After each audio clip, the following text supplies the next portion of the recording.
भारतीय महिला संघानं महिला एकदिवसीय क्रिकेट विश्वचषकाच्या अंतिम सामन्यात दक्षिण आफ्रिकेचा 52 धावांनी पराभव करून रचला इतिहास।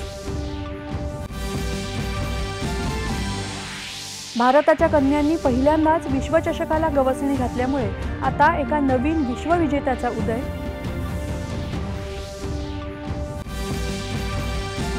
फलंदाजी आणि गोलंदाजीतल्या उत्कृष्ट खेळामुळे शफाली वर्मा ठरली सामनावीर, तर संपूर्ण स्पर्धेतल्या सातत्यपूर्ण कामगिरीच्या जोरावर दीप्ती शर्माला मालिकावीर म्हणून बहुमान।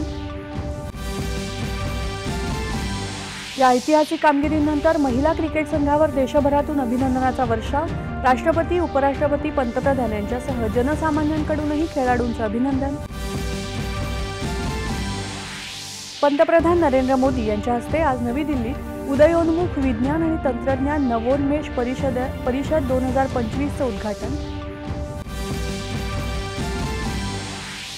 बिहार विधानसभा निवडणुकीच्या प्रचारासाठी अवघा एक दिवस उरला असताना सर्वच पक्षांच्या नेत्यांनी प्रचाराची रणधुमाळी।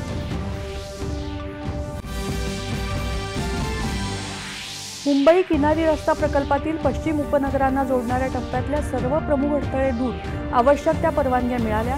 केंद्रीय मंत्री पियुष गोयल।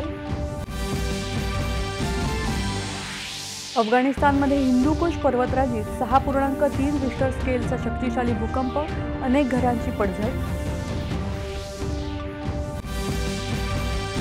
आणि राजस्थानमध्ये जोधपूर इथे झालेल्या रस्ता अपघातात 15 जण ठार, पंतप्रधानांनी व्यक्त केलं दुःख।